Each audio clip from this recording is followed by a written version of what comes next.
23rd से। Force and laws of motion. Now first question says that कि which of the following, ऐसा पूछा, which of the following statement is not correct for an object moving along a straight line path in accelerated motion.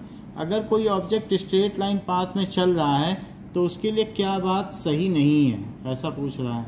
What is not correct for an object moving in straight line? Sir force and loss motion मेरे पास नहीं है. क्या sir आपने नहीं दिया sir force and loss वाला. हाँ तो अभी हम दिखा रहे ना, आज आपको बटना था, आज आपको ये मिलना था ये सब चीज़ें, लेकिन अब बारिश हो गई तो फिर नहीं मिल पाई.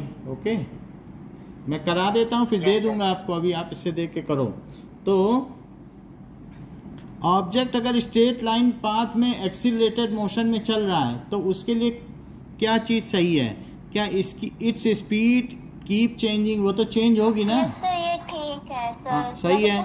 इट्स वेलोसिटी चेंजेस, वो भी चेंज होगी. और बताओ. फोर्स उस पे लगेंगे हैं?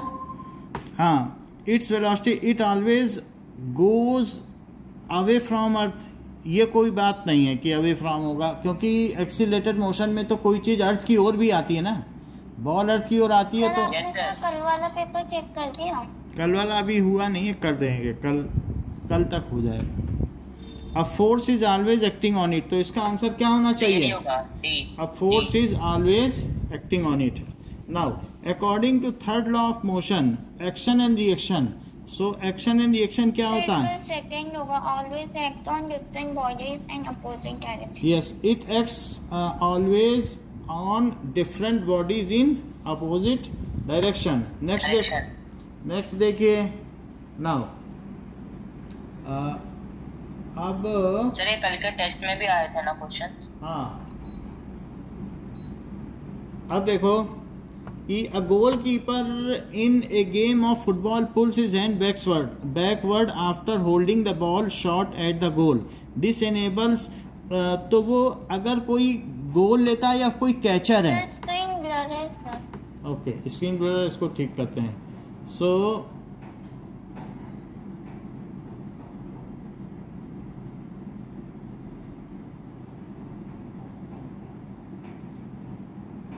Now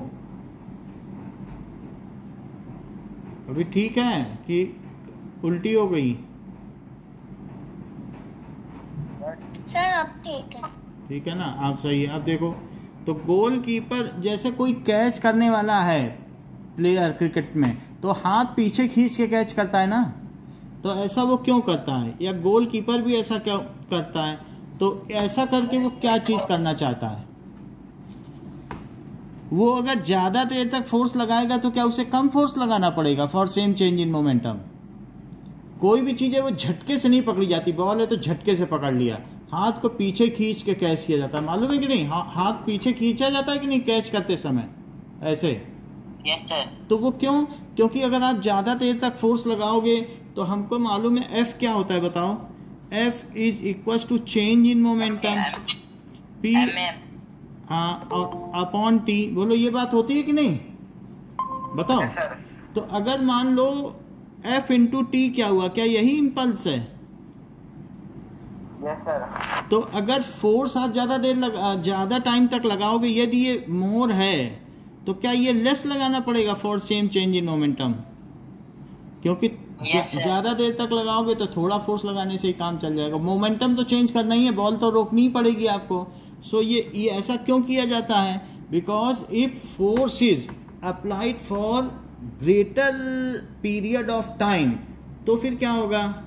if force is applied for more time than less effort is required. Effort का मतलब फोर्स ही तो होता है, और नहीं तो अगर झटके से बॉल पकड़ोगे तो हो सकता है हाथ की बोन भी टूट जाए. तो इस तरीके से इससे क्या होगा? डिक्रीज. इससे क्या होता है? Backward after holding the ball shot at the, this enables the goal keeper to reduce the force exerted by ball on hand. इसका आंसर बी होगा, डी नहीं होगा.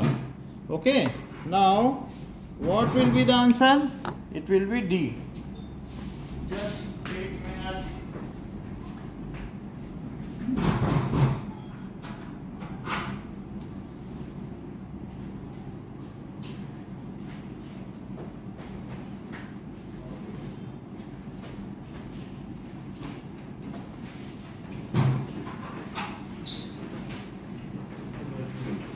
सर हाँ हाँ, एक मिनट इधर आके बैठो. जस्ट आओ सार्थक, इधर लगाओ एक टेबल.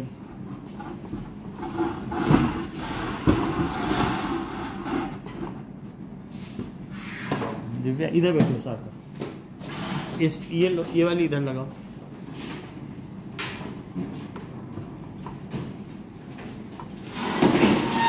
ये नहीं चाहिए.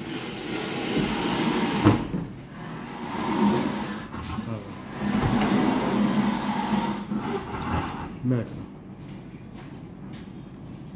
ठीक है. Now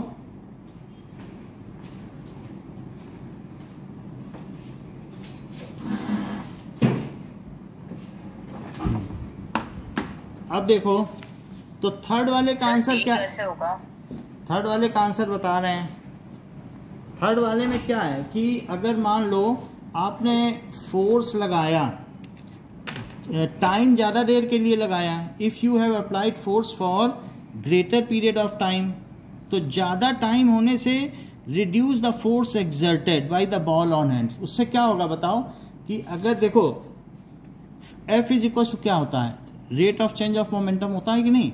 so F is rate of change of momentum, तो F into T change in momentum हो गया. इतनी बात सही है. तो ये बढ़ाओगे तो F कम नहीं हो जाएगा. टॉवल चाहिए क्या?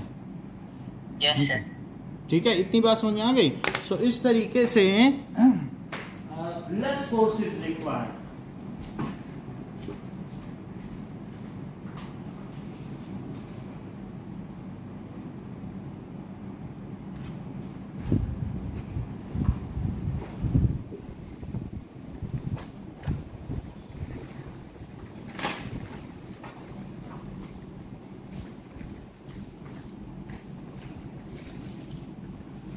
चलो अगला सवाल देखो. अब नेक्स्ट क्वेश्चन क्या कहता है? The inertia of an object tends to cause the object. मान लो किसी चीज पे इनर्शिया लग रहा है, तो किस किस तरीके के इनर्शिया होते हैं? इनर्शिया क्या करता है? To resist any change in the state of, ये अभी हम दे देंगे जाते समय. ठीक है. So it is to resist any change in its state of motion. Inertia की वजह से क्या होता है कि उसकी जो भी स्टेट है वैसी ही वो रह जाती है और उसमें कोई भी चेंज नहीं होने पाता. जस्ट एक मिनट और.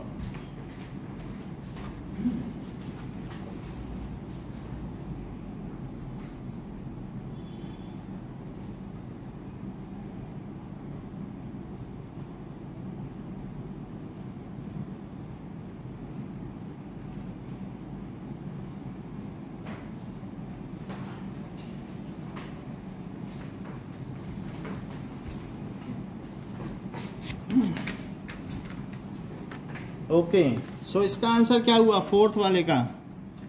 फोर्थ का आंसर है कि to resist in any change in state of motion C. Next देखो, नेक्स्ट क्या कह रहा है? सर सी ऑप्शन क्या है? Resist any change in state. Inertia क्या करता है बताओ? Yes sir. इनर्शिया की वजह से रेजिस्ट करता है कोई भी चेंज शेप.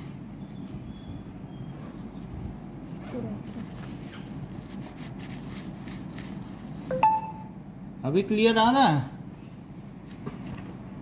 ठीक है. अब देखो, क्लियर है. ठीक है. अच्छा ये बताओ, a passenger is moving in a moving train tosses a coin which falls behind him. तो अगर मान लो पीछे अगर कॉइन गिर जाए, इसका मतलब क्या है? देखो कॉइन उसके हाथ से छूट गया और ट्रेन अगर एक्सीलरेट कर रही है तो ट्रेन आगे चली जाएगी. अगर ट्रेन एक ही स्पीड से तो हाथ में कैच ले लेगा, क्योंकि फिर तब उसी स्पीड से जाएगी उसी. लेकिन ट्रेन अगर एक्सीलरेट कर रही है तो एक जैसे पैसेंजर नहीं पीछे गिर जाता है, बस अगर एक्सीलरेट करती है तो हम पीछे गिर जाते हैं, तो अगर ऐसे ही कॉइन उछाला उसने पीछे गिर गया तो इससे क्या पता चलता है बताओ कि ट्रेन क्या हो रही है, ट्रेन एक्सीलरेट कर रहा है ना, जैसे पैसेंजर नहीं गिर जाते हैं पीछे की ओर। तो that means which answer is correct, कि अगर कॉइन पीछे से तो मोशन कैसा हो जाएगा बताइए, एक्सीलरेटेड, एक्सीलरेटर हो जाएगा। तो फिफ्थ का आंसर क्या हो जाएगा, a. Now an object of 2 kg is sliding with a constant velocity of 4 metre per second. अगर 2 kg की चीज है और वो इस तरीके से चल रही है, two an object of 2 kg mass is sliding with a constant velocity, mass दिया है, वेलोसिटी दी है, on a frictionless surface, the force required keep the object moving with the same velocity. क्या आंसर हो सकता है, अगर फ्रिक्शन भी नहीं है तो क्या कोई फोर्स चाहिए उसको आगे बढ़ाने के लिए, बोलो, फिर तो कोई फोर्स नहीं चाहिए, क्योंकि फ्रिक्शन नहीं है तो वो तो जो चल रही है वो चलती रहेगी और जो रुकी है वो रुकी रहेगी, तो इसके लिए कोई फोर्स नहीं चाहिए। तो इसलिए इसका आंसर क्या होगा सिक्स्थ का, बी, 0 न्यूटन। तो 0 न्यूटन यानी बी। अब देखो सेवेंथ क्या है, from Newton's first law of motion since there is no external force acting on the object it will remain in its original state of motion. So ये तो बात सही है। क्वेश्चन 7 देखो, rocket works on which principle, बताओ, जैसे कोई rocket जाता है तो वो आगे क्यों बढ़ जाता है बताओ, सर गैस के कारण, क्योंकि एक्शन रिएक्शन, ये कौन सा प्रिंसिपल है बताओ, यानी अगर उसका प्रोपल्शन चार्ज पीछे जा रहा है तभी तो वो आके जा रहा है।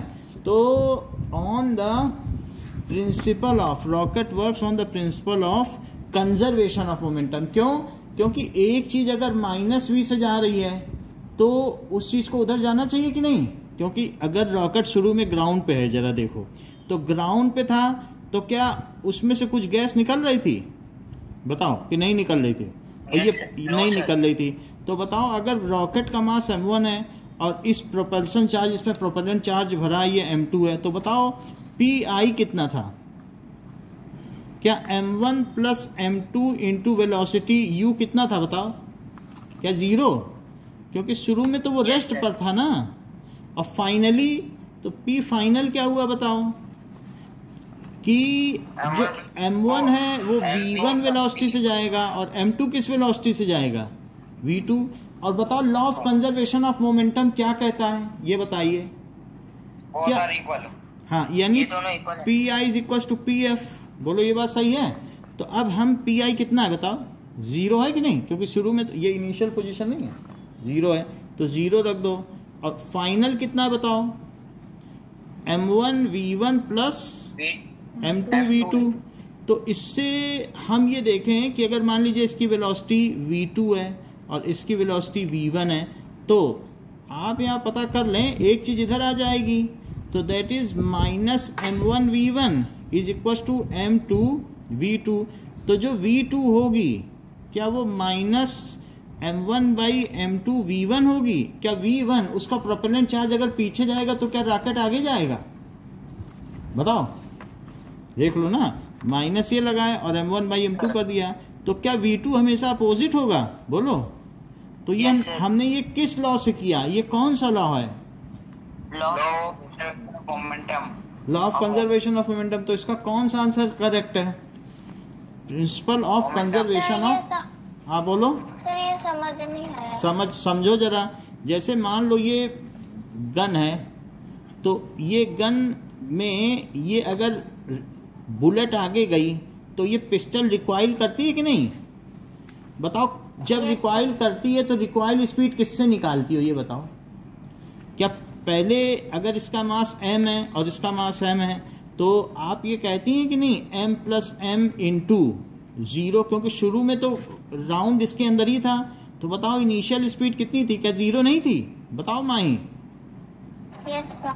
और फिर फाइनली जब ये आगे चलने लगी तो अब इसकी कुछ वेलोसिटी v2 हुई और v1 हुई, तो फिर pf क्या कहती हो, क्या m v1 और प्लस स्मॉल m v2, और क्या law of conservation of momentum से pi is equal to pf होता है, बोलो, यस, क्योंकि कोई एक्सटर्नल फोर्स नहीं लग रहा है।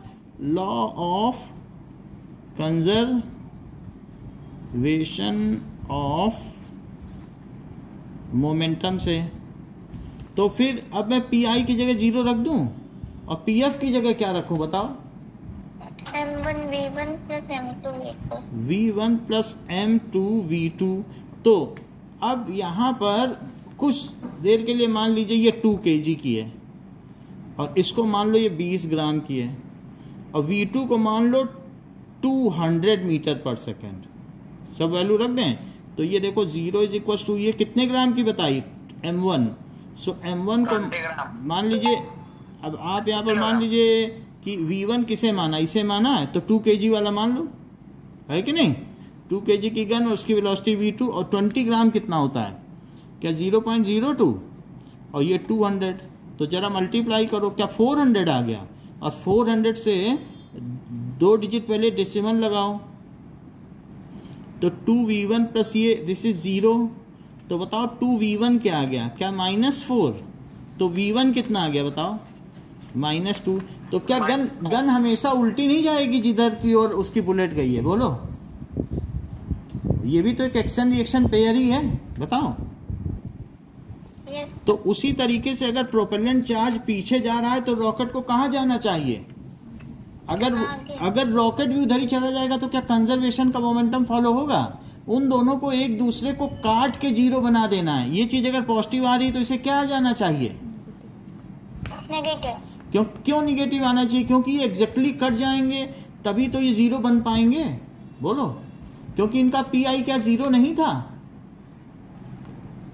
बताओ, माही बताई। तो समझ में आ गई बात की। और एक एग्जांपल दें सर। आगे चलो, अब नेक्स्ट क्वेश्चन देखो। नेक्स्ट क्वेश्चन कहता है water tanker filled up to 23 of its height is moving with a uniform speed. So 8th question कह रहा है कि water tanker filled up to 23 of its height 20। अच्छा, मैं ये बता रहा हूँ, लेकिन ये 23 का क्या मतलब है? वाटर टैंकर मूव कर रहा है 23 ऑफ इट्स। इसका तो मैं PDF भेज दूंगा, उससे आप निकाल ले लेंगे। 7th का मोमेंटम। अब देखो, water tanker filled up to 23 is moving with a velocity of uniform speed on a sudden application of brake the water in the tank would. अगर मान लीजिए water tank filled up to top होगा। अब जैसे एक water tanker है, ये है वाटर टैंकर बनाओ, तो ये वाटर टैंकर है और ये जा रहा है और इसमें ये यहाँ है और ये वाटर टैंकर जा रहा है। अगर मान लो मैं इसमें ब्रेक लगा दूं तो अगर on sudden application of brake पानी कहाँ जाएगा? वो पूछ रहा है पानी आगे गिरेगा, आगे गिरेगा कि पीछे?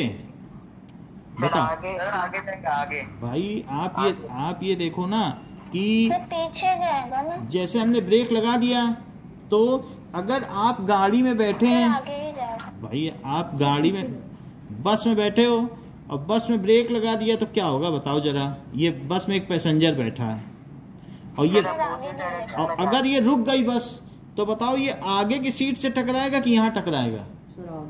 सर आगे। चल रहा था बस और चलती हुई अगर रुकी हुई बस चले तो खट से पीछे सर पे लगेगी। लगती है कि नहीं लगती है? रुकी हुई बस चले और चलती हुई बस रुके तो क्या होता है बताओ? आगे टक्कर मारते हो कि नहीं? तो उसी तरीके से इफ सडनली स्टॉप्स तो ये पानी कहाँ स्प्लैश होगा? आगे गिर जाएगा। क्यों? Because water continue to move in forward direction. बस अगर स्टॉप भी हो गई या वाटर टैंकर तो वाटर तब भी क्या करेगा? ये किस वजह से है? क्या इनर्शिया ऑफ मोशन की वजह से है बात कि नहीं? So if water tanker suddenly stops तो क्या होगा? फॉरवर्ड डायरेक्शन में। हाँ, suddenly stops then also water continues to move, continue to move. ये कैसे मूव करता रहेगा? और it is due to inertia of motion in forward. Inertia of motion से कैसे होगा? जो चीज चल रही है वो चलती रहेगी। पानी तो एक फ्लूइड है, वो कहेगा हम तो आगे बढ़ रहे हैं, बढ़ते रहेंगे, तुम्हें रुकना है तो रुको। है बात कि नहीं? Forward direction, in forward direction due to, उसमें एक मोशन है, और मोशन में भी तो इनर्शिया होता है कि नहीं, बोलो। यस सर होता है। Due to inertia of motion, so it will splash in, ये किधर स्प्लैश हो जाएगा, in forward direction. Forward direction. अब जरा देखें अगला सवाल कि इफ अप टू टॉप होगा ऑफ इट्स हाइट, अब 2/3 लिखा, इसको 2/3 कर दो, 2/3 एक्चुअली 23 कुछ नहीं होता, यानी 2/3 हाइट तक भरा हुआ है। So if the mass of body is double and its velocity becomes half, तो इसका लीनियर मोमेंटम क्या हो जाएगा, जरा देखो 9th क्वेश्चन का। 9th क्वेश्चन में कह रहा है कि वैसे लीनियर मोमेंटम क्या होता है, P, क्या ये mv होता है, ठीक है। और मास को क्या कर दिया, इन न्यू केस,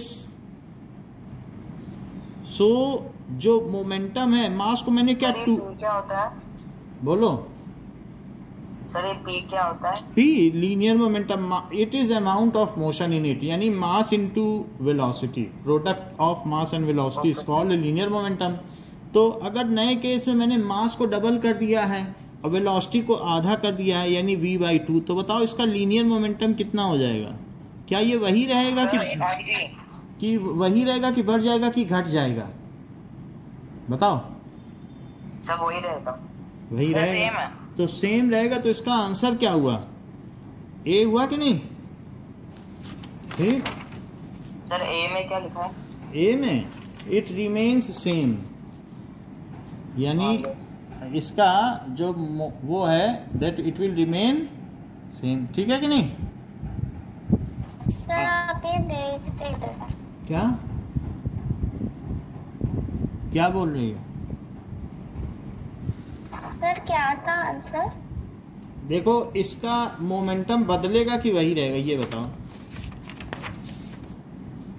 यहाँ से सर देख। सेम रहेगा। तो जो इसका आंसर है वो क्वेश्चन नंबर का कि क्या होगा it's momentum, so you can see, बताओ क्या आंसर करेक्ट है,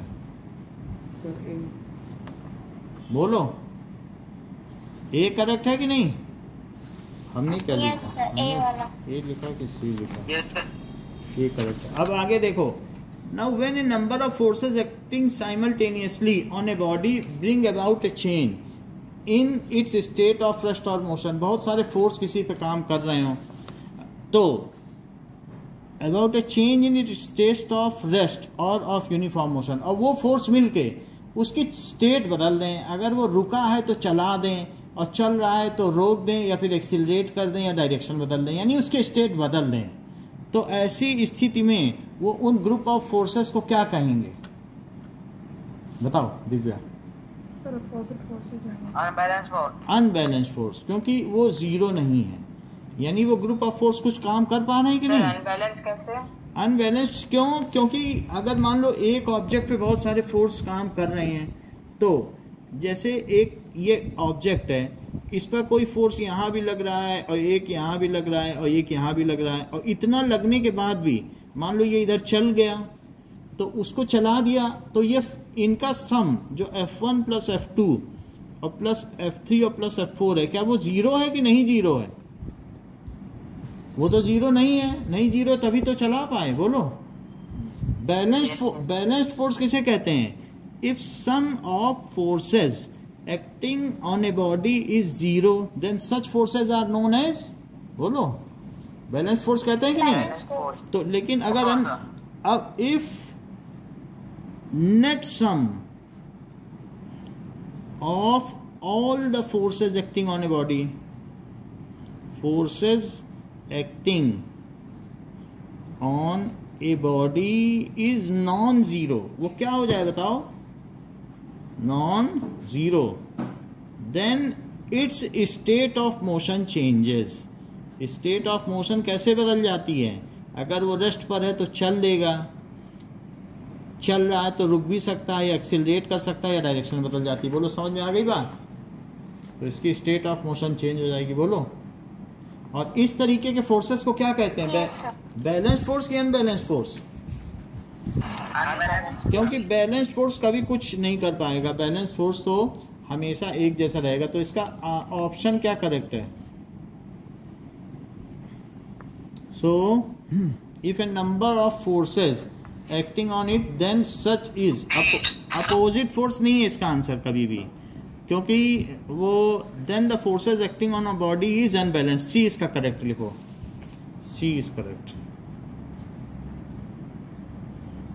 अब नेक्स्ट देखो, when a car at high speed makes a sharp turn, the driver in the car tends to turn thrown to the side opposite to turn।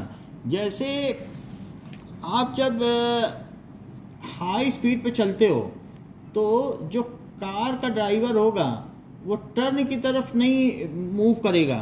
अगर मान लो ये high speed में चल रहा है और हाई स्पीड में चलती हुई कोई कार है तो इसमें बहुत सारे अगर सामान रखें तो ये बाहर गिरेंगे कि अंदर गिर जाएंगे?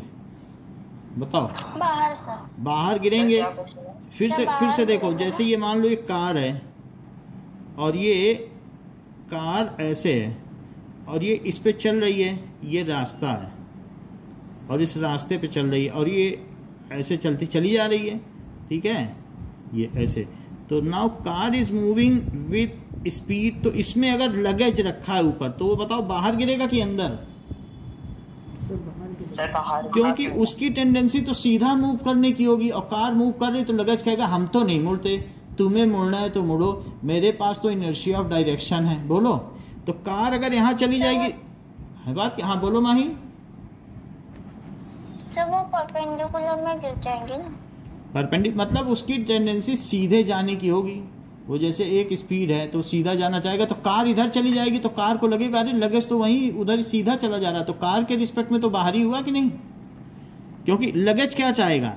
क्या लगेज सीधा जाना चाहेगा? उसके पास इनर्शिया ऑफ डायरेक्शन है और कार इधर चली गई तो कार वाले को क्या लगेगा कि लगेज कहाँ गया है? बताओ।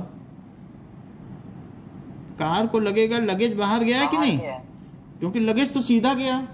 तो इस तरीके से इट विल मूव आउटवर्ड। कोई भी चीज़ रखी है, संतरे का अगर बहुत बड़ा ट्रक है और तेजी से मूव कर जाए तो सारे संतरे पहाड़ी के नीचे गिर जाएंगे कि नहीं?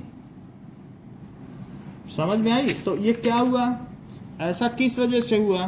सो it is due to inertia. आपने बताया था सर बोलो सर परपेंडिकुलर से। देखो अब आप ये देखो, जैसे कोई भी चीज़ है ना, तो अगर कोई सर्कुलर मोशन पे चलना चाहती है तो उस पर एक परपेंडिकुलर फोर्स नीडेड है उसे सर्कुलर मोशन में चलाने के लिए। तो बहुत सारी चीज़ें हैं। अगर आप भी देखो कभी टर्न होता है बस में, अंदर क्यों टर्न करता है तो बताओ आप बाहर गिरती हो कि अंदर? कभी एक्सपीरियंस नहीं किया टर्न पे? तो एक्चुअली में आप सीधा रहना चाहती हो लेकिन बस टर्न कर रही है तो सीधे करने के चक्कर में बस अंदर की ओर मुड़ी और आप बाहर की ओर नहीं, आप टकरा जाती हो बस की दीवार से। बताओ ऐसा होता है कि नहीं? कोई भी चीज़ है yes, तो अगर आप ऐसे मूव करो तो सडनली मूव करो कोई शार्प टर्न में तो जो चीज़ है वो चीज़ आपकी बाहर गिर जाएगी। Why it is so? और सर्कुलर मोशन में रखने के लिए किसी चीज़ पर कैसा फोर्स चाहिए? क्या a force is required to center, लेकिन अगर कोई फ्रिक्शन ना हो जिस बॉडी में तो वो तो बाहर चली जाएगी। तो इसी तरीके से इस पर रखा हुआ लगेज अगर फ्रिक्शन कम है तो बाहर गिर जाएगा। है बात कि नहीं? अब देखो तो इसका आंसर क्या हुआ बताओ चारों में से? इनर्शिया ऑफ डायरेक्शन इसका कौन सा ऑप्शन है जिसे हम करेक्ट करें? D sir. तो डी लिखो, d inertia of direction. Next देखो, a man is standing, so a man is standing on a boat in still water. If he walks towards the shore then the boat will on a boat in still water, if he walks towards the shore then the boat will। अगर ऐसी स्थिति है direction में move करेगा। हाँ, ये कहा गया है कि मान लीजिए ये 11th क्वेश्चन है ना, 12th देखो कि अगर ये शोर है और ये एक बोट है और एक मैन क्या करता है कि वो इस तरीके से इधर आता है और एक पैर इसका इस पर है और वो इधर आना चाहता है, तो बताओ अगर वो शोर की ओर आ रहा है तो बोट किधर जाएगी? अपोजिट डायरेक्शन में। तो ये किस वजह से होगा? ये एक्शन रिएक्शन फोर्स हुआ कि नहीं? Action reaction Yes, force. sir. तो ये जैसे ही शोर की ओर आएगा देन इट विल मूव। ये जब ये आगे बढ़ रहा है तो ये चीज पीछे जाएगी, एक्शन रिएक्शन है। अब क्वेश्चन में क्या पूछा गया है बताओ? Move away from the shore होगा कि मूव टूवर्ड्स द शोर या रिमेन्स स्टेशनरी और नन ऑफ दिस। बोलो ए। तो moves away from the shore. Next देखो कि which of the following is incorrect statement. इसमें पूछा गया है कि कौन सा सही नहीं है। Which of the following is incorrect statement. Mass is measure of inertia. क्या मास ज्यादा होगा तो इनर्शिया ज्यादा होगा किसी बॉडी का? Yes sir. क्योंकि उसको हिलाना डुलाना बहुत मुश्किल होगा। भारी पत्थर को क्या पैर से किक कर सकते हो, जबकि छोटी सी बॉल को कर सकते हो, फुटबॉल को। Newton's first law of motion is law of inertia. क्या ये बात सही है? बताओ हाँ या नहीं? क्योंकि वो लॉ ऑफ इनर्शिया ही तो है जिसको किसने दिया था? Yes sir, law.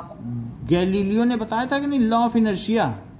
और फिर वही बाद में लॉ ऑफ मोशन बन गया। यही बात है। Now unbalanced force produces constant velocity. अगर अनबैलेंस्ड फोर्स है तो क्या वेलोसिटी कांस्टेंट रहेगी?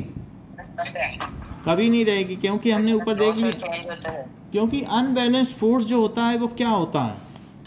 That is F net is not equal to 0। तो इट विल प्रोड्यूस एक्सीलरेशन। इससे क्या होगा बताओ?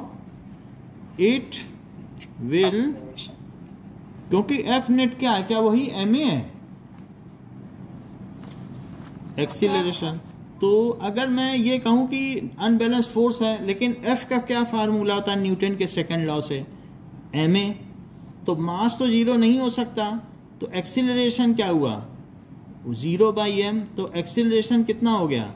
0 नहीं है। अगर एक्सीलरेशन 0 नहीं है तो क्या कोई चीज़ की स्पीड बढ़ेगी नहीं या घटेगी नहीं? निगेटिव होगा तो घट जाएगी, लेकिन एक स्पीड से तो नहीं चलेगी। बोलो ये बात सही है?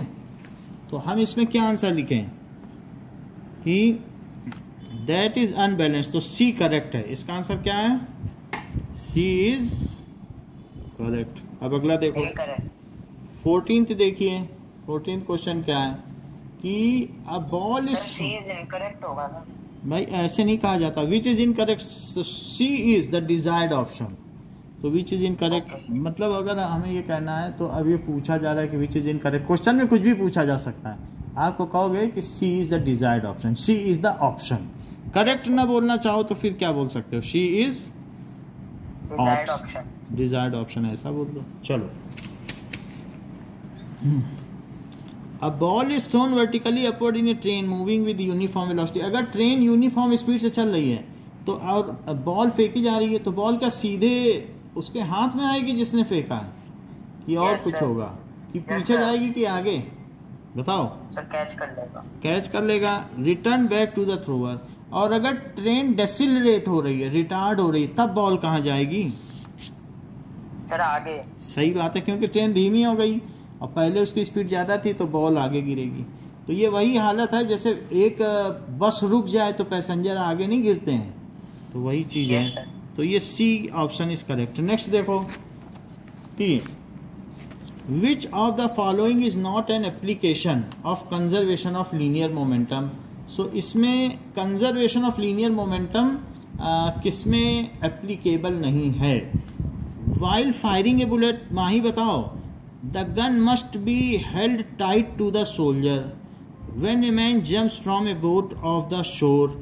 सो ऑप्शन क्या है सर? कि इसमें क्या बताना है? ये बताना है कि application of conservation of linear momentum नहीं है। 14th का 14th उसके हाथ में आ जाएगी सी। ठीक है, तो व्हेन अ मैन जंप्स, तो जंप अगर करेगा तो उसमें कंजर्वेशन ऑफ मोमेंटम लगता है कि नहीं? क्योंकि वो आगे गया। सर कहाँ से जंप? जैसे ये नहीं बताया है, इस तरीके से शी शोर पर ये सर इसमें लगेगा सर। लगेगा तो जब वो आगे जाएगा तो पीछे जाएगी, और शोल्डर के अगर टाइट में नहीं रखेंगे तो गन पीछे जर्क मारेगी शोल्डर में, तो कॉलर बोन टूट नहीं जाएगी? गर्दन के नीचे ये कॉलर बोन होती है, तो वो टूट जाएगी, इसलिए उसको टाइट रखना है। और rocket explodes on mid way from the ground. Rocket जाते जाते अगर मान लो ऊपर गया और मिड वे में एक्सप्लोड कर गया। A body suspended from hook which is accelerated, a body suspended from the hook of a spring balance in a lift which is accelerated. जरा मैं चौथा बताऊं क्या है, तब फिर तीसरा आंसर लिखिएगा। तो जैसे कहा गया है कि एक एक्सिलरेटर है फ्रॉम ए, अगर एक ये लिफ्ट है और लिफ्ट में एक बॉडी को एक स्प्रिंग बैलेंस में लटका दिया गया है, थोड़ा सा ऊपर कर हाँ ये देखो ये जैसे है, और ये एक लिफ्ट समझो, लिफ्ट में हमने एक बॉडी को लटका दिया एक स्प्रिंग बैलेंस में। अच्छा, in a lift which is accelerated downward, which is accelerated downward from the hook of a spring balance in a lift, और ये लिफ्ट नीचे मूव कर रही है जी की स्पीड से, ये बड़ी तेजी से जाती जा रही है। तो ऐसी स्थिति में इस पर क्या होगा, ये बॉडी ऊपर जाएगी, क्यों, और अगर ऊपर खींचोगे तो स्प्रिंग एक्सटेंड होगी, यानी इसकी लेंथ कम ज़्यादा होगी।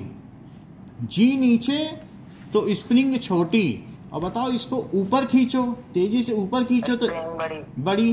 तो ये तो लॉ ऑफ कंजर्वेशन है ना, एक नीचे जा रहा तो दूसरा ऊपर, बोलो। यस है। तो विच इज एक्सीलरेटेड, तो इसमें क्या है, रॉकेट एक्सप्लोड्स। अब यहाँ पर मिडवे, सर कैसे लॉ, अब मैं बताता हूँ, जरा एक बात देखो, अभी मैं सारी बातें बता रहा हूँ कि लॉ ऑफ कंजर्वेशन में बताओ फोर्स लगना चाहिए कि नहीं लगना चाहिए, एक्सटर्नल फोर्स नहीं लगना चाहिए, नहीं लगना चाहिए। अच्छा एक बात बताओ, उसे सिस्टम नहीं मानते हैं जब दो चीज़ें होती हैं, तो अगर इसका एमवी आगे तो इसका पीछे, मतलब अगर इफ देख लो, फिर से देख लो, if no external force is applied, यानी law of conservation of momentum में एक बात और होती है कि action and reaction forces equal होते हैं। इसने एक्शन किया तो ये रिएक्शन किया, एक तो ये भी बात है, एक्शन होता है तो रिएक्शन फोर्स होता है, ठीक है। तो अब इसमें ये कह रहा है कि rocket explodes on mid way from the ground and body suspended in the lift which is application of conservation of linear. देखो चाहे कुछ भी हो जाए, कभी भी law of conservation of linear momentum कभी भी वायलेट नहीं होता है। ऐसा दुनिया में एक भी केस नहीं बना है कि जब law of conservation of linear momentum violate हो। क्यों? क्योंकि अब ये देखो, एक कुछ केसेस ऐसे हैं कि मान लीजिए कि अगर उसे इंटरनल माना जाए दो सिस्टम को, तो फिर उसका कंजर्वेशन, हमने किसको एक सिस्टम मान लिया, एक गन है, और ये गन को और इस बुलेट को एक सिस्टम माना था कि नहीं, और इन्होंने आपस में फोर्स लगाया, तो जब आपस में फोर्स लगाया तो एक ने एक्शन किया तो दूसरे ने क्या किया, रिएक्शन किया, यानी आपस में एक दूसरे पर फोर्स लगा सकते हैं। अच्छा रॉकेट एक्सप्लोड हुआ तो किसी ने बाहर से फोर्स लगाया कि ये रॉकेट अपने आप इंटरनली एक्सप्लोड हुआ, क्या ये वही केस नहीं है जैसा इस बुलेट ने किया? बताओ, एक टुकड़ा इधर जाएगा तो क्या दूसरा इधर नहीं जाएगा? अगर चार टुकड़े हुए तो एक टुकड़ा इसका ऊपर भागेगा, तो उसके अपोजिट में क्या एक टुकड़ा नहीं भागेगा कंजर्व करने के लिए, और एक टुकड़ा इधर गया तो एक टुकड़ा इधर नहीं जाएगा? बताओ। तो अगर मान लो इंटरनली फोर्स कर रहे हैं, एक्ट कर रहे हैं, तो law of conservation of momentum hold है। और बाहर से कोई फोर्स लगा रहा, अगर किसी चीज़ पे ग्रेविटी फोर्स लगा रही है, तो बताओ उसका मोमेंटम बढ़ता ही जाएगा कि वही रहेगा? बताओ, मोमेंटम क्या होगा? जैसे ग्रेविटी ने लिफ्ट पे फोर्स लगाया, तो बताओ इसका जो मोमेंटम था वो वही रहेगा। शुरू में मान लो mu स्पीड से लिफ्ट चली, तो बाद में क्या mv नहीं हो जाएगा भाई उसका? तो अब जब किसी का मोमेंटम ही बढ़ रहा है, बाहर से फोर्स लग रहे हैं, तो ऐसी स्थिति में उसका कभी भी मोमेंटम कंजर्व रहेगा कि नहीं रहेगा? This so accelerated motion is not, for accelerated motion law of conservation momentum is not applicable. सिर्फ यही केस बन रहा है जो हमारा कौन सा है, डी। तो इसका आंसर कौन सा है? बाकी सब में तो इंटरनल फोर्स है। चलो चेक करो, अगर गन फायर हो रही है तो क्या भी वो इंटरनल फोर्स है? इंटरनल पे, बाहर से तो किसी ने कुछ नहीं फोर्स लगाया ना। इसी तरीके से जो एक मैन है और बुलेट, मैन है और बोट है, क्या वो इंटरनल फोर्स है? वो सिस्टम हुए ना। तो एक आगे गई तो एक पीछे, और रॉकेट एक्सप्लोड हुआ तो भी तो हमने बताया इंटरनल इंटरनल का इंटरनल फोर्स होंगे ना। इंटरनल फोर्स है, क्योंकि बाहर से कोई ना लगाए तो एक आगे जाएगा तो एक पीछे जाएगा।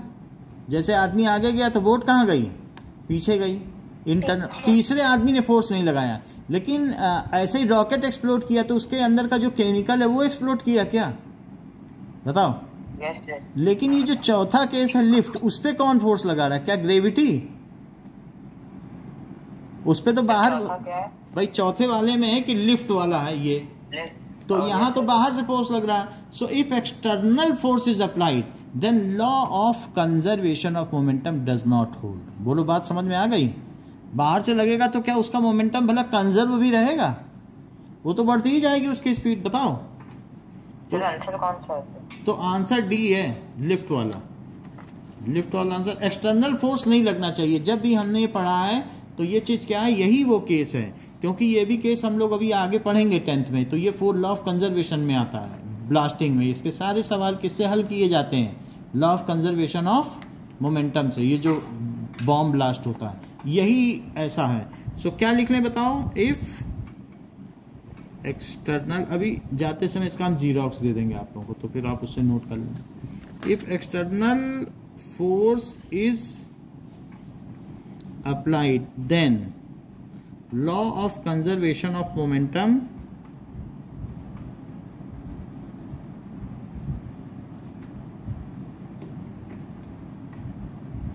does not hold। तब होल्ड नहीं करेगा। तो इसका आंसर क्या हुआ 15th का?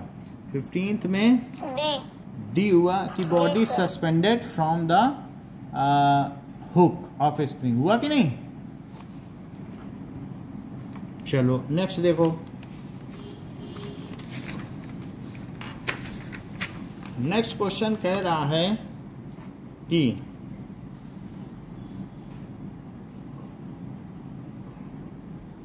अब देखिए,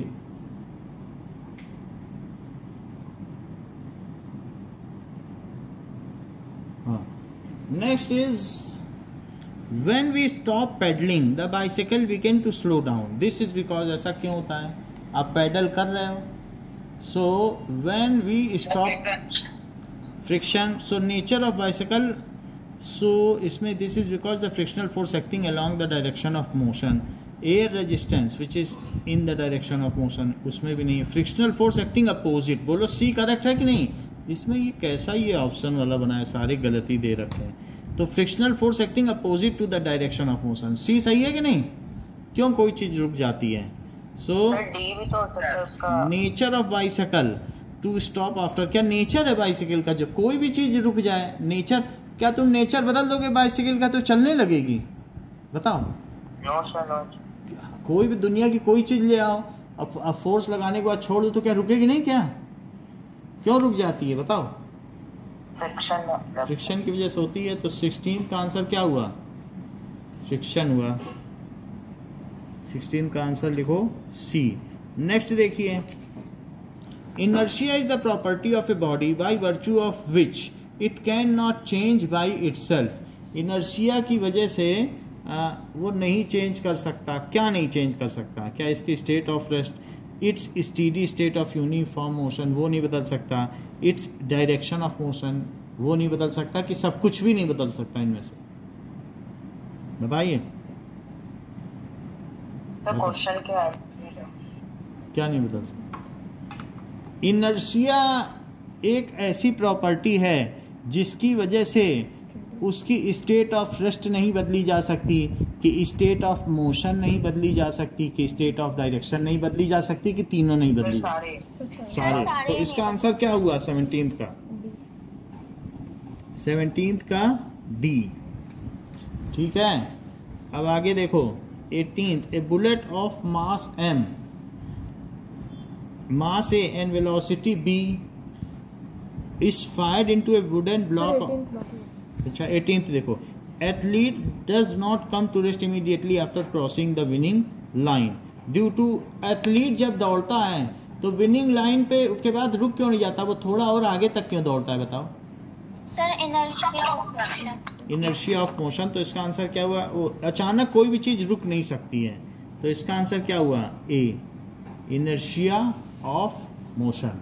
अगला देखो, a bullet of mass a and velocity b, bullet of mass a, mass उसका एम ए है और वेलोसिटी उसकी बी है, और वो एक वुडन ब्लॉक में फायर की जा सकती है जिसका कि मास क्या है, c. If the bullet get embedded in wooden block then the magnitude of velocity of the system just after the collision will be. तो अगर एम्बेडेड, वो उसमें धंस जाती है, बुलेट एम्बेडेड हो जाती है। देखो एक बुलेट है, उसका मास कितना दिया है, ए मास की है, ए केजी की, और उसकी वेलोसिटी क्या है, क्या बी मीटर पर सेकेंड, और क्या वो एक ब्लॉक में चली जाती है, उस ब्लॉक का मास क्या है बताओ, हाँ सी है, सो सी केजी लिखो। अच्छा अब ये बताओ कि अगर if the bullet get embedded into wooden block then the magnitude of velocity of system after the collision will be, ये इसके अंदर अब धंस गई। अच्छा मुझे क्या आप ये बता सकते हैं कि इस सिस्टम की एमआई क्या है। अब इन दोनों को एक सिस्टम मान लो, तो ये इसे M1 मान लो और इसे क्या मान लो, क्या इसकी कुछ वेलोसिटी थी, क्या ब्लॉक शुरुआत में कुछ चल रहा था क्या, तो मुझे बताओ पी आई क्या हुआ, क्या M1 U1 plus M2 U2 हुआ क्या, बोलो।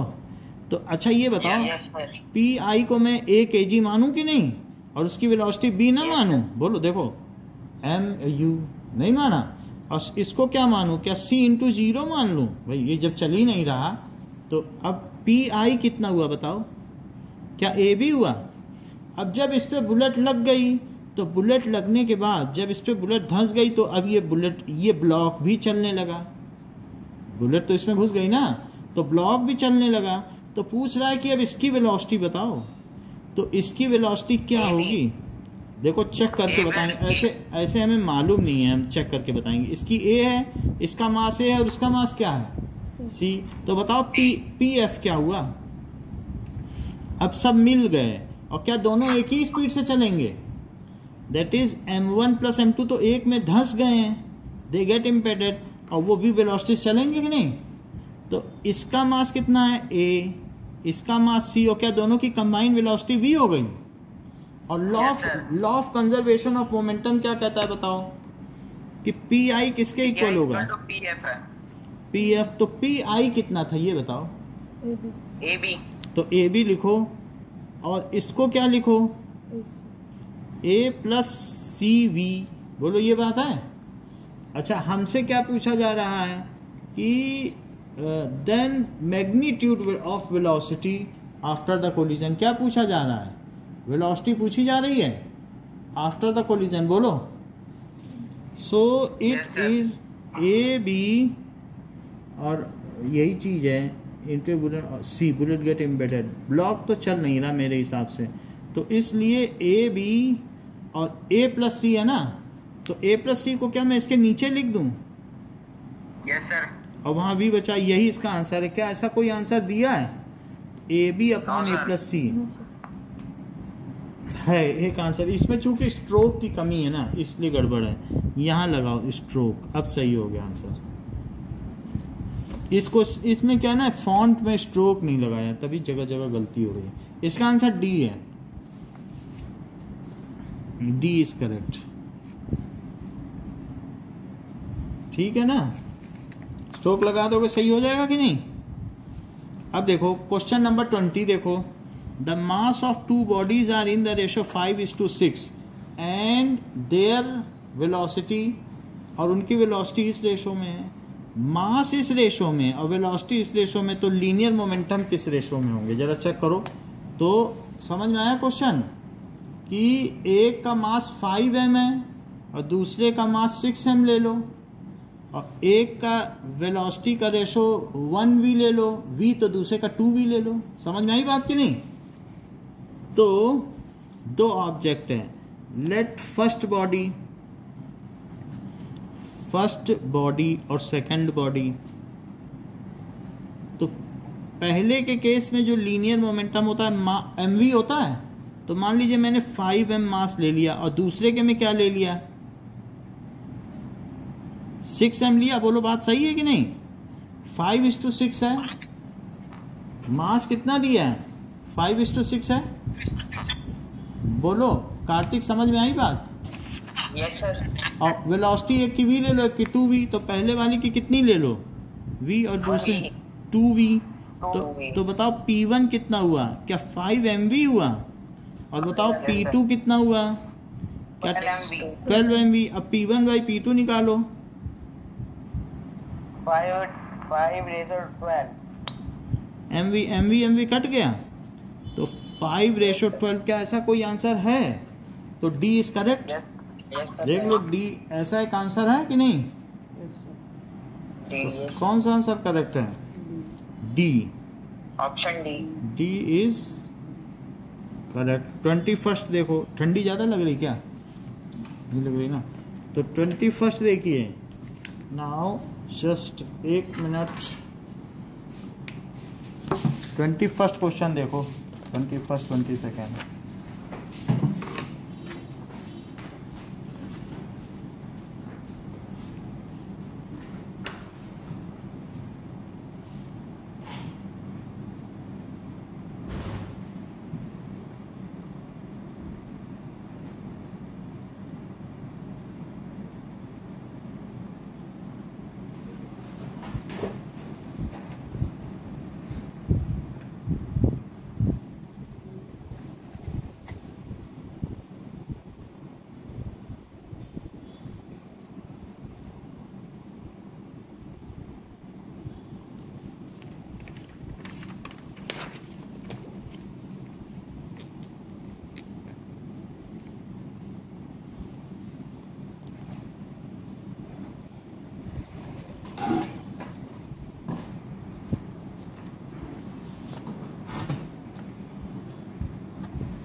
चलो 21st क्या कह रहा है? फिर the momentum of an object is product of mass and, क्या आंसर होगा? वेलोसिटी। सो फर्स्ट आंसर है 21st नहीं है, ये फर्स्ट है क्वेश्चन, तो वेलोसिटी। सेकंड देखो कि according to second law of motion the rate of change of momentum is directly proportional to, किसके प्रोपोर्शनल होता है कि rate of change of momentum? Sir force के। फोर्स अप्लाइड, तो फोर्स इसका आंसर है। थर्ड देखो according to law of conservation of momentum the total momentum of an isolated system, कि टोटल मोमेंटम वो क्या रहेगा? हमेशा कांस्टेंट रहेगा, कंजर्व रहेगा? बोलो। Yes sir. It is always conserve. Next is conserve अगर उस पर कोई फोर्स न लगे तो। अगर फोर्स लग गया तब तो नहीं कंजर्व रहेगा, एक्सटर्नल फोर्स लगेगा तब कंजर्व रहेगा क्या? बताओ। नो सर, तब नहीं रहेगा। तब तो एक्सेलरेट करने लगेगा, तब mv थोड़ी रहेगा, v तो बदलता ही जाएगा। अच्छा, रिकॉइलिंग ऑफ गन किसका एग्जांपल है?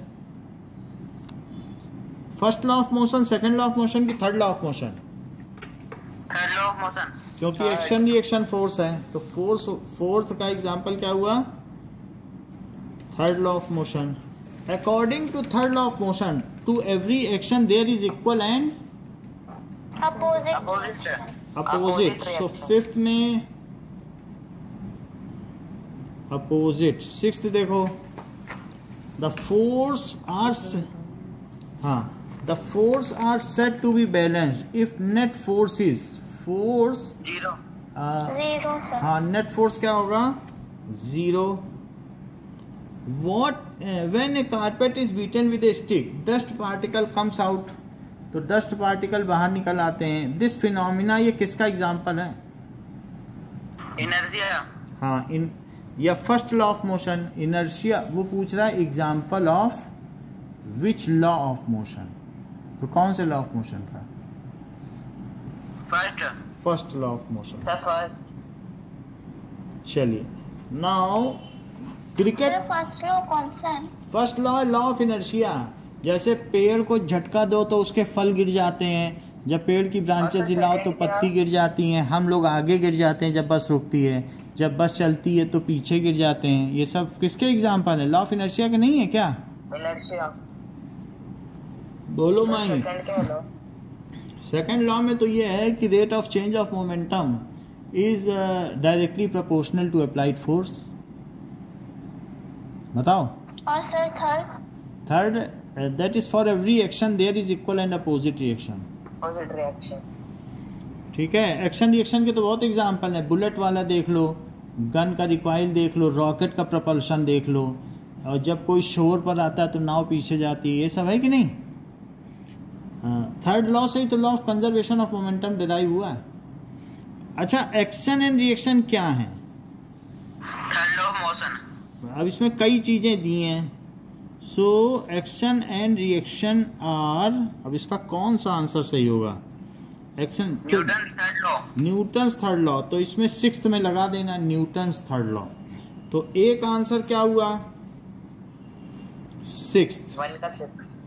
नाउ सेवेंथ में, और दूसरे में कहा है cricket player lowers his hand while catching the ball. ऐसा वो क्यों करता है? तो इट इज फॉर, ऐसा क्यों करता है? न्यूटन के सेकंड लॉ के हिसाब से करता है। क्यों? क्योंकि जरा सोचो कि न्यूटन का सेकंड लॉ क्या है? क्या F is equal to rate of change of momentum है क्या? कि PF minus PI by t, तो F इंटू टी क्या हुआ? क्या PF माइनस PI, अगर वो T बढ़ा देगा तो क्या होगा बताओ? अगर वो T बढ़ा देगा तो F कम नहीं लगाना पड़ेगा, क्योंकि for same change in momentum अगर फोर्स बढ़ा दे तो ये टाइम बढ़ा दे, अपना हाथ पीछे ले जाए तो ज़्यादा समय तक कैच करेगा तो धीरे उसके हाथ में चोट नहीं लगेगी। Effortless effort is required. ऐसे जैसे ईंट कैच करते हैं लोग, ऊपर से फेंकते हैं मकान बनते समय, तो हाथ पीछे ले जाते हैं कि नहीं? बोलो। तो ये किसका एग्जाम्पल है? वो हाथ पीछे जो खींचते हैं, क्या उससे फोर्स कम लगाने के लिए खींचते हैं? So this is example of which law? बोलो। Second law. तो इसलिए इसका आंसर है सेकंड लॉ। तो बी का क्या होगा? बी का फोर्थ होगा। अब नेक्स्ट देखो, रॉकेट प्रपल्शन, ये किसका है? इसमें क्या है? Law of conservation of momentum. Law of conservation of momentum, ये सही बात है। सी देखो, सो सी क्या है?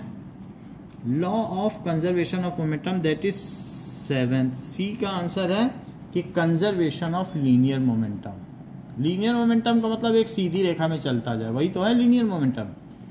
अब जरा देखो, रिजल्टेंट फोर्स इज जीरो, किस केस में? Balance force. तो इसका आंसर क्या हुआ? 1 हुआ। 1। तो इसलिए डी का आंसर 1 हुआ। अब देखो, a ball thrown upward in a train moving with uniform velocity return to the thrower। तो अगर बॉल ऊपर फेंकी जाए और थ्रोवर के हाथ में पहुंच जाए तो इससे क्या पता चलता है? कि मास, सेकंड लॉ इनर्शिया, अब थर्ड लॉ ऑफ कंजर्वेशन। अब इसका क्या आंसर है? Newton's first law. Thrown in A train, अगर ट्रेन में वापस आ जाए, कह रहा है कि अगर ट्रेन में ऊपर फेंकी जाए और सीधे आ जाए तो इसका मतलब है कि जिस उसकी जो स्पीड है बॉल की, जैसे ट्रेन आगे गई और अगर ट्रेन एक स्पीड से चल रही तो बॉल भी एक ही स्पीड से चलेगी, वो ऊपर जाके नीचे आ जाएगी उसी के हाथ में। तो ये इनर्शिया का एग्जाम्पल है ना? उसने अपनी स्पीड कम ज़्यादा नहीं की, जो उसकी आगे स्पीड थी। सर इनर्शिया का कैसे का मतलब है, जैसे ये देखो, आप ट्रेन में हो और आपने बॉल ऊपर फेंकी, तो जब बॉल ऊपर फेंकी तो इसमें बॉल ऊपर फेंकने पर वो बॉल ऊपर गई, लेकिन उस जो ट्रेन की आगे की स्पीड रही वही बॉल की भी रही। तो क्या बॉल ने अपने मन से चेंज की? बस ये बिल्कुल ऐसा, जब भी कोई भी चीज़ है अगर वो एक स्पीड से कांस्टेंट स्पीड से चल रही है तो उसको कहते हैं इनर्शियल फ्रेम। उसको क्या कहते हैं? Inertial frame. आपको उसके अंदर बैठने पे ये लगेगा ही नहीं कि कोई भी चीज़ चल भी रही है। बिल्कुल आप ऐसे बिहेव करोगे जैसे कि कोई चीज़ चली नहीं, सब तरफ खिड़की दरवाजे बंद कर दिए जाएँ तो आपको अनुभव नहीं होगा कि बाहर वो चीज़ चल रही है। जैसे धरती चल रही है तो हम इनर्शियल फ्रेम में हैं, अगर एक स्पीड से चलती चली जा रही। समझ में आई बात कि नहीं? तो उसको उसकी क्या, जो इसकी स्पीड रहेगी वही इसकी स्पीड रहेगी। क्या इसने अपनी स्पीड बदली ट्रेन के अंदर और लौट के उसी के हाथ में आ गई? तो ये कौन किस चीज़ का एग्जाम्पल है? इनर्शिया। तो ई का जो है थ्रोन, वो कह रहा है कि न्यूटन्स फर्स्ट लॉ, कोई चीज़ चल रही है तो चलती रहेगी। इट इज़ इनर्शिया भी तो वही है, फर्स्ट लॉ है तो वही। फिर ई का फर्स्ट कह रहा है Newton's first law of motion. First law क्या है? कि चलती हुई चीज़ चलती रहेगी। फर्स्ट लॉ तो एक और में आ चुका है ना। फर्स्ट लॉ आया है अभी तक? फर्स्ट लॉ क्या है? नहीं आया है अभी तक, सेकंड और थर्ड आया है। तो फर्स्ट लॉ इसका आंसर है। अब जरा देखो एसआई यूनिट ऑफ मोमेंटम क्या है? बताओ। न्यूटन। एन ब्लर हो गई क्या स्क्रीन? पर सेकंड। सर ब्लर हो गया। हाँ ठीक करते हैं।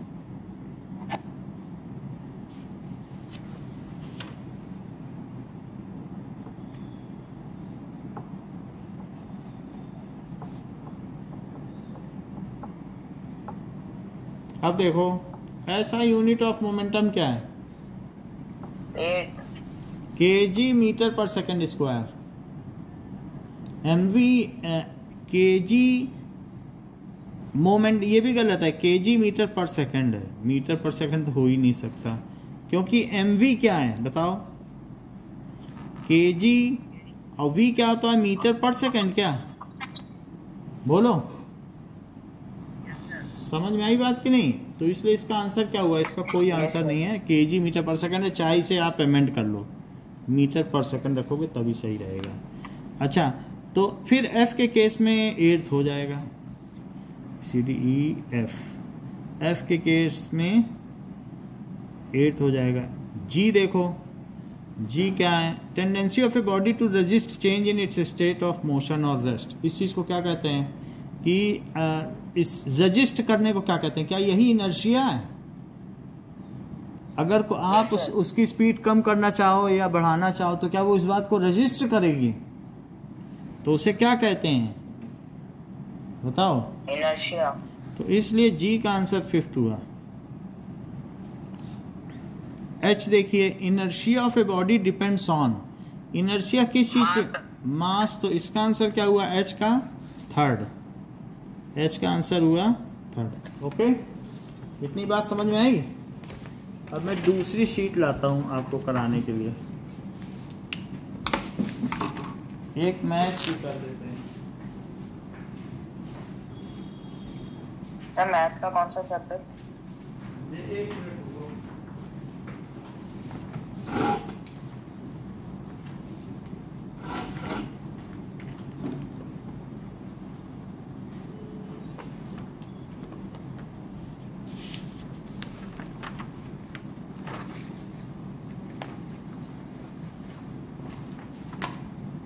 सर मैथ का भी कराएंगे।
ज्योग्राफी में आओ, मैप वर्क देखेंगे।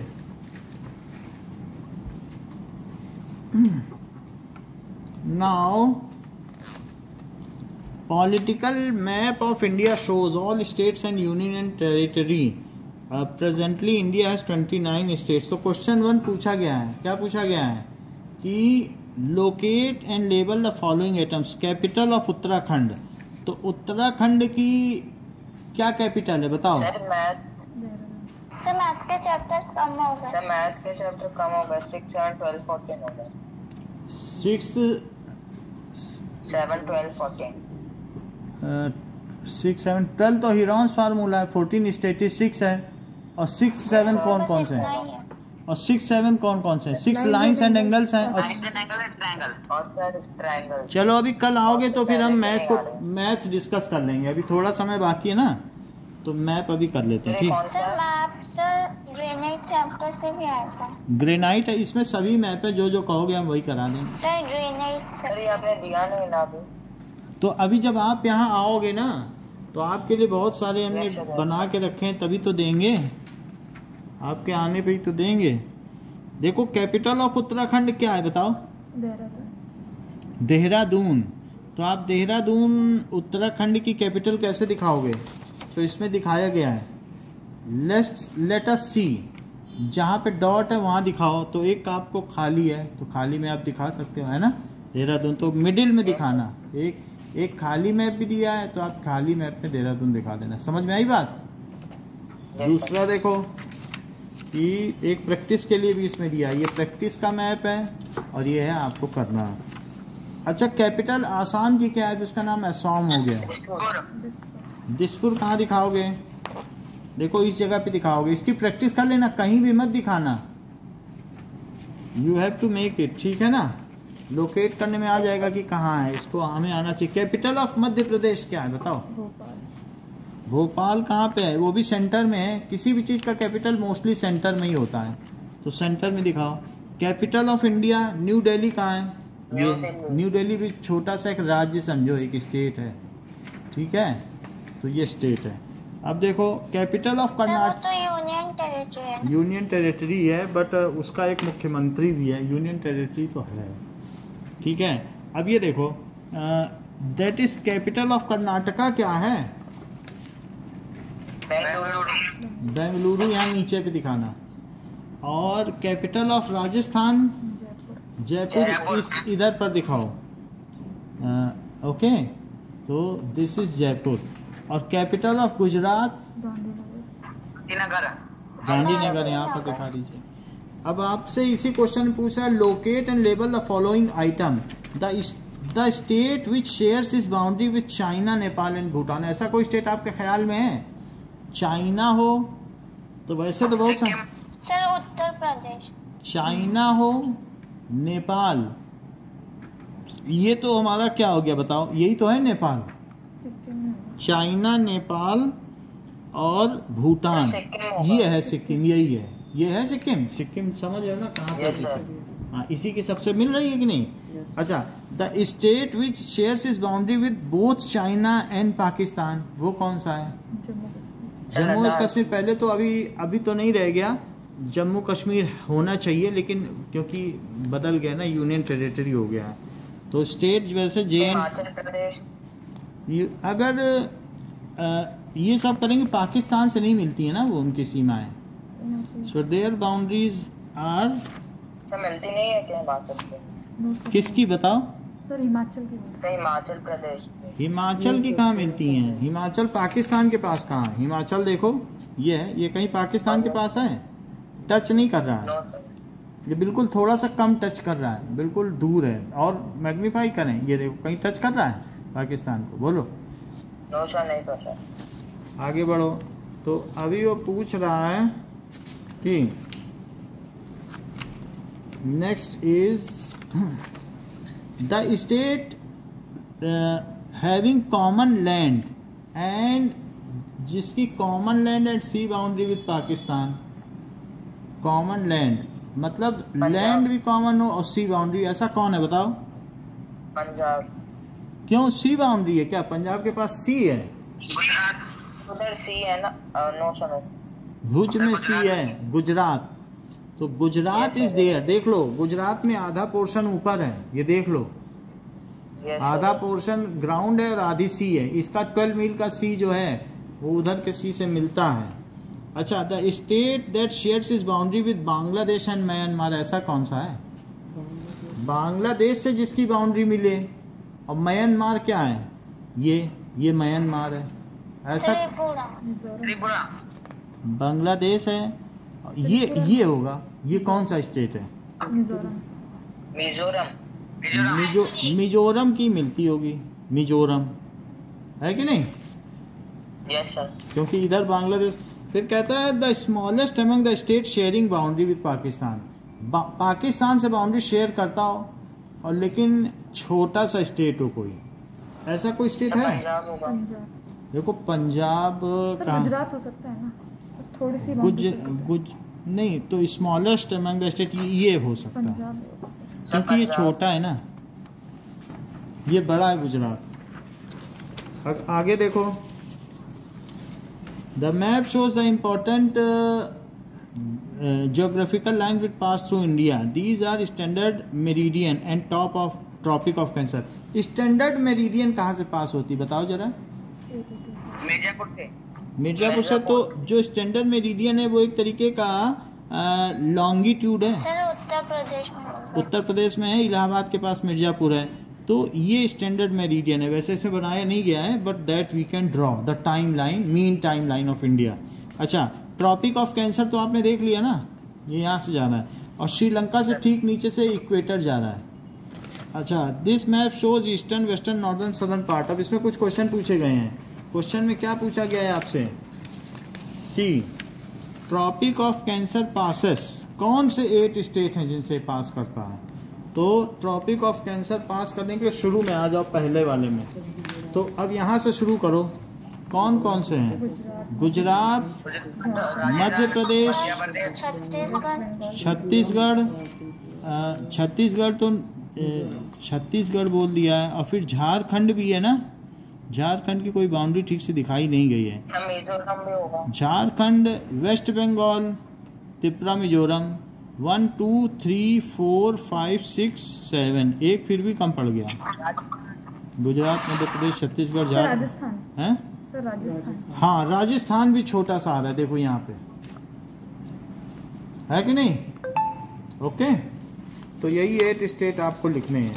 अब आगे देखिए, मैप दिखाएगा तो ही होगा, मैप उसे दिखाना चाहिए, तो फिर बात बन जाएगी। अब आगे देखो, मेरिडियन ऑफ इंडिया 82.5, तो यूपी, मध्य प्रदेश, सो मतलब 82.5 इसमें दिखाया है कि ये 82.5 है। क्या यही टाइम लाइन है जो यहाँ से मिर्जापुर से कहीं से गुजरती है? तो ये चीज़ है, ठीक है। सो इट इज़ कहीं से यहाँ पे यूपी में गुजरती, यही मेरिडियन है। देखो स्टैंडर्ड मेरिडियन लिखा है, स्टैंडर्ड मेरिडियन। तो बहुत हल्की लाइन है, इसमें दिख नहीं रही, ये हल्की हल्की दिख रही है ना? नहीं दिख रही? यस सर, दिख रही है। तो अब वो कह रहा है कि मेरिडियन ऑफ इंडिया कहाँ कहाँ से जाएगी? ये तो ऊपर से नीचे जाएगी और बहुत जगह से गुजरेगी, लेकिन यहाँ क्रॉस कर जाएगी। तो यहाँ पर क्रॉस करने पर ये आंध्रा से जाएगी, उड़ीसा से जाएगी, और छत्तीसगढ़ यहाँ पड़ेगा, छत्तीसगढ़ से जाएगी, एमपी से भी जाएगी, और यूपी से जाएगी। समझ में आ गई बात? ये लाइन है मेरिडियन, हल्की हल्की दिख रही। तो UP, MP, Chhattisgarh, Orissa, Andhra Pradesh, 5 state लिख लोगे? इंपॉर्टेंट है, अभी तक हम लोगों ने पहले ही से डिस्कस नहीं किया था पिछले वाली यूटी में। Locate and map the following northern most latitude of India. क्या नदर्न मोस्ट लेटीट्यूड से सदर्न मोस्ट लेटीट्यूड वहाँ तक मिलाया गया है? तो अब नदर्न मोस्ट लेटीट्यूड कितना है? 36.7 है। टोटल 30 का डिफरेंस है लेटीट्यूड के बीच में भी और लॉन्जिट्यूड के बीच में भी, है कि नहीं? तो ये देखो 36 से कहाँ तक पहुँचा? 8.4। तो अगर डिफरेंस करोगे तो 30 का ही लगभग आएगा। नदर्न मोस्ट में कौन सा पॉइंट है बताओ? इस पॉइंट का क्या नाम है? क्या है? क्या चीज? नाम बताओ। 36 डिग्री बोल। वो तो ठीक है, वो पॉइंट कौन सा है? जैसे यहाँ इंदिरा पॉइंट है सदर्न मोस्ट में, जहाँ पे हमारी ये ख़त्म होती है, यहाँ इंदिरा पॉइंट है कहीं पर। तो नदर्न मोस्ट का क्या पॉइंट है वो बताएगा क्वेश्चन में, क्या वो बता रहा है? यहाँ देखो, northern most latitude, northern most latitude of India के लिए वो जगह नहीं बता रहा है क्या? बता नहीं रहा, इसको देख के बताना पड़ेगा, इसमें आंसर दे ही नहीं रहा। जम्मू कश्मीर में कहाँ पर है? लेट मी टेल कि northern most latitude of India का मैं आंसर बता रहा हूँ, क्योंकि बुक में दिया था और हम लोगों ने पढ़ा था, बट मुझे अभी याद नहीं आ रहा। सो एक मिनट, लेट अस चेक कि northern most latitude of India,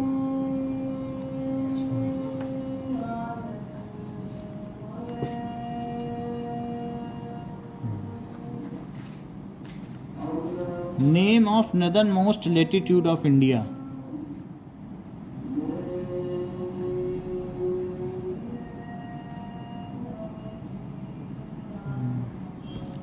northern most latitude of India,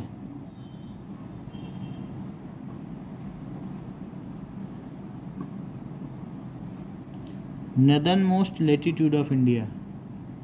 देखो इसका नाम है, write down, so it is दफदार इन, ये है कंजूक, पामीर है, लेकिन ये कोई नाम ज़्यादा फेमस नहीं है। पामीर का पठार है, सो पामीर प्लेट्यू है। तो नदर्न मोस्ट लेटीट्यूड का नाम क्या है? पामीर प्लेट्यू। बुक में लिखा है, लेकिन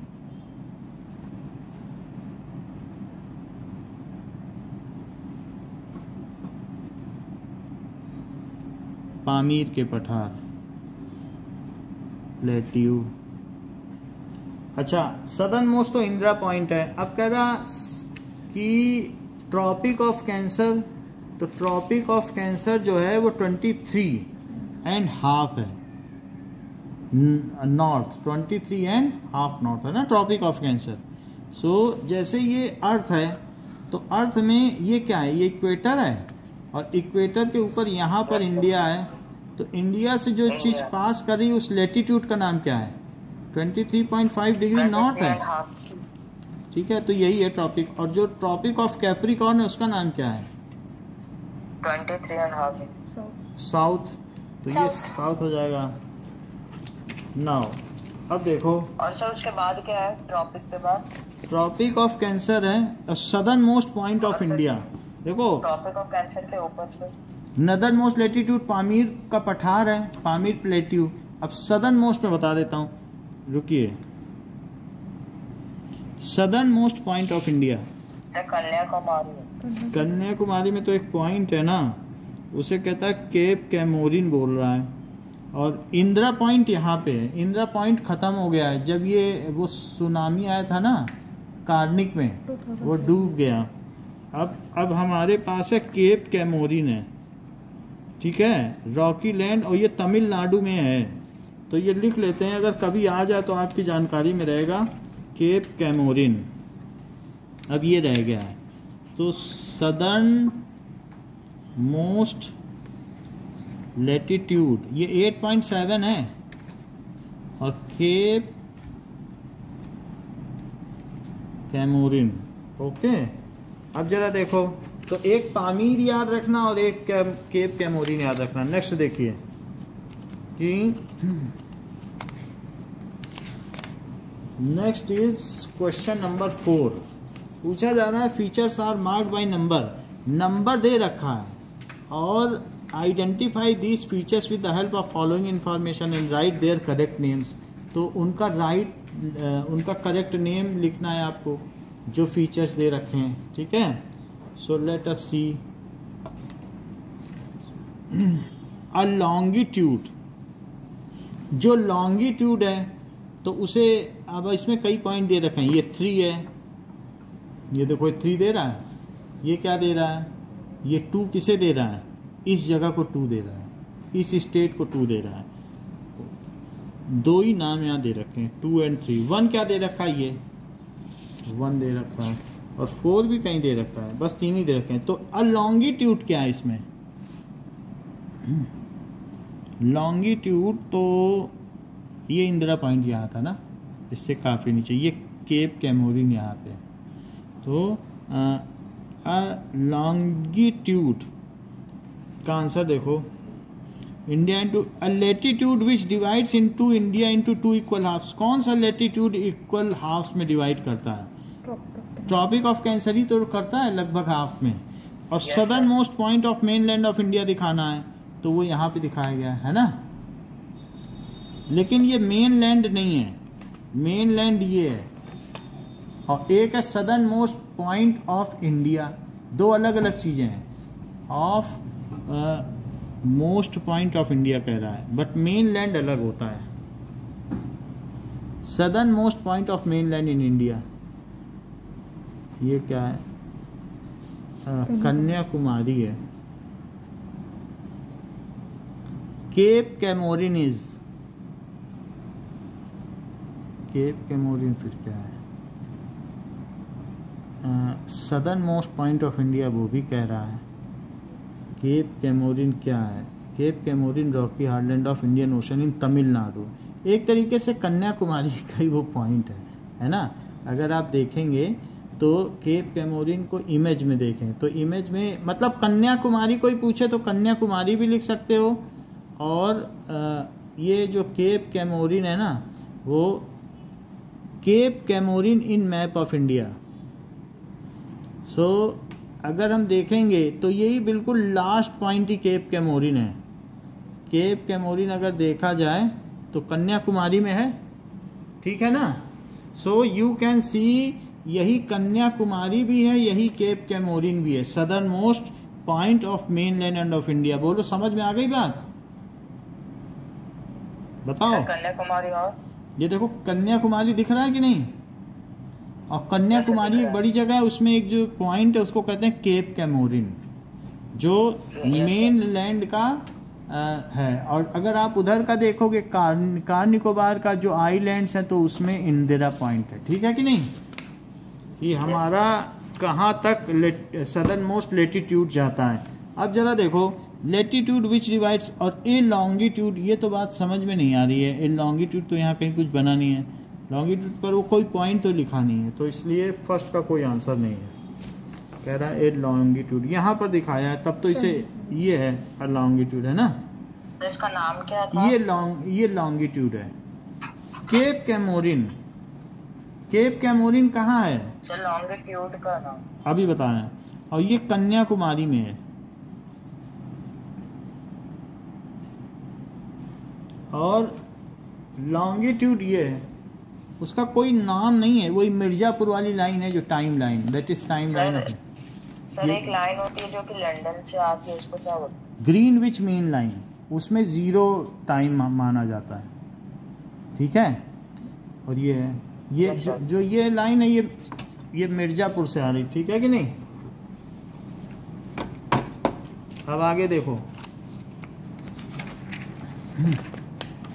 इसमें क्या दिया है, कुछ और भी चीज़ें दी हैं। तो इस फिगर को देखो, इस फिगर में क्या क्या दिया है, स्टैंडर्ड मेरिडियन दिया है, क्या ये लॉन्जिट्यूड है, बताओ। लाइन नहीं दिख रही, लाइन बहुत हल्की सी है, इसलिए दिखेगी नहीं आपको।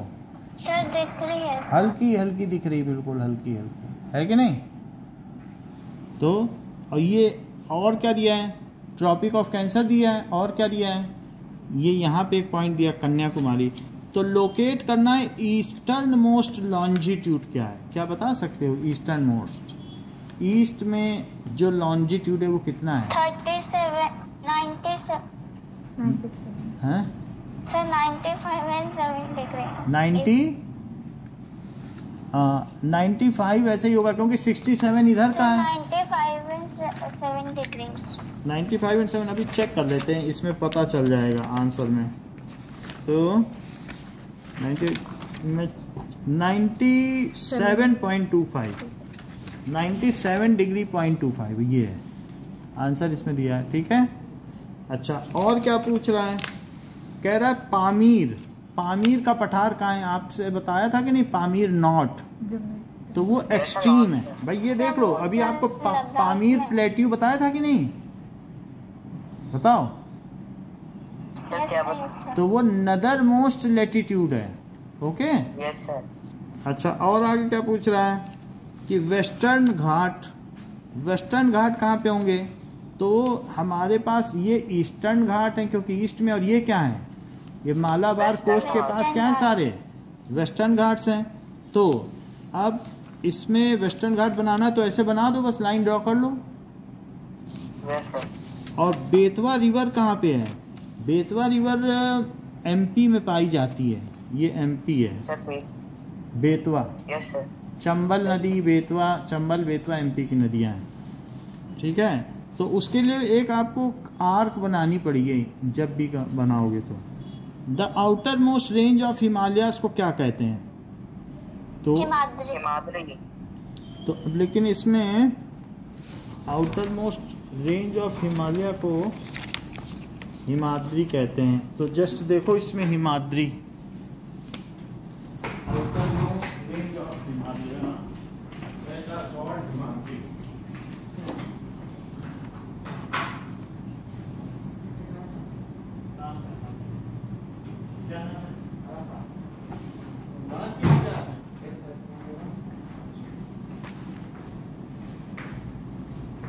बैठिए अभी 20-25 मिनट में शुरू होगी, 5:45।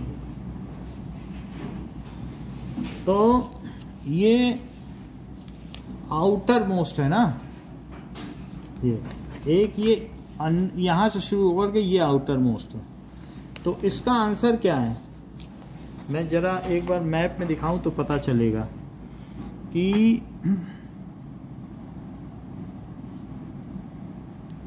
Outer most range of Himalayas, sir Himadri तो है। हिमाद्री, एक मिनट मैप में देख लो। सर हाँ बोलो,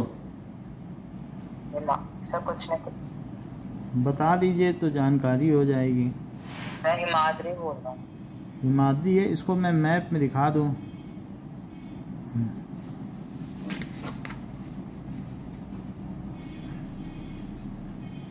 ठीक है, आउटर मोस्ट इमेज में, सो इसके तीनों में पता चल जाएंगे। ये 3 रेंजेस ऑफ हिमालयाज हैं, इसमें देखो। तो अब देखो सबसे नंबर 1 पे क्या है, ये ग्रेटर हिमालयाज है, ओके। फिर उसके बाद क्या है, लेसर हिमालयाज है, और थर्ड है शिवालिक। तो अब ये हिमाद्री कौन सा, जो जिसमें हिम हमेशा रहे, पूरे समय बर्फ रहेगी, तो वो ग्रेटर हिमालय को हिमाद्री कह रहा है। बात समझ में आई कि नहीं? Yes sir. तो ये जो ग्रेटर हिमालय है ऊपर वाला, ये हिमाद्री है, और उसके नीचे क्या है, लेसर हिमालय। तो हिमाद्री, शेषाद्री और शिवालिक, ये 3 अलग अलग नाम है। और बीच वाले का एक और भी नाम है, क्या आप उसे बता सकते हैं, जहाँ से कराकोरम पास, और एक और भी नाम है महेंद्रगिरी। महेंद्रगिरी साउथ में है, चेक करके बताते हैं। मैं एक बार और देखता हूँ कि that are what are the names of this, तो इससे पता चल जाए। हाँ ये देखें फिर, ये सर फर्स्ट तो कराकोरम है अभी। हाँ तो ये जो ऊपर वाला है वो कराकोरम हो गया, ठीक है। Yes yes sir. और जो बीच अब ऊपर कराकोरम है उसको नीचे शिवालिक हो गया, और जो बीच वाला है उसे क्या कहते हैं। नाउ एक minute, what are the 3 ranges of Himalayas, book में क्लियरली लिखा है, consist of 3 parallel ranges, the greater Himalayas को हिमाद्री कहते हैं। ये बात तो आपने सही कही, जो ग्रेटर हिमालय हिमाद्री, लेसर हिमालय को हिमांचल कहते हैं, और थर्ड वन को शिवालिक कहते हैं। और ये पूछ रही है आउटर मोस्ट ना, आउटर मोस्ट कौन सी हुई, शिवालिक होगा। चेक करें, name of outer most range of Himalayas, ये चीज़ अभी पता चल जाएगी। Shivalik range is outer most, और इनर मोस्ट यानी जहाँ तक हमारी पहुँच नहीं, इंडिया से मत देखो, वो जो डीपर हिमालय जहाँ जा नहीं सकते हो। आउटर मोस्ट पे तो तुम्हारी पहुँच है, बोलो। शिवालिक को इनर मत बोलो, यस सर। उस पे तो तुम्हारी पहुँच है, यू हैव एक्सेस। तो शिवालिक को क्या कहना चाहिए, ठीक है ना, ये आउटर मोस्ट है। हिमालय का जो डीपर पोर्शन है उसे इनर मोस्ट। तो इनर मोस्ट में हिमाद्री बोलो और आउटर मोस्ट में शिवालिक। और बीच वाले को क्या कहोगे, Himadri. Let us see name of 3 ranges of Himalayas. तो 3 रेंजेस में ग्रेटर हिमालय है और लेसर हिमालय को हिमांचल कहते हैं। लेसर हिमालय को हिमांचल कहेंगे। तो अब जरा देख लो, 3 हिमालयाज हैं, मैं इसमें लिख देता हूं कि नाउ हिमांचल एक है सबसे पहले, जिसको आप कह रहे हैं ग्रेटर हिमालयाज। उसका दूसरा नाम क्या है, ये और ये बताओ कौन सा हिमालय, ये इनर मोस्ट है यस सर। और ये मिडल है, और ये कौन सा है, आउटर मोस्ट को शिवालिक बोलना। और मिडिल वाले को क्या बोलोगे बताओ, हिमांचल। और इसको चाहे तो हिमाद्री बोल दो। कराकोरम भी हो सकता है ना। हाँ, हिमाद्री और कराकोरम भी बोलते हैं इसको, यस सर। या हिमाद्री, ऐसा है। इतनी बात समझ में आ गई?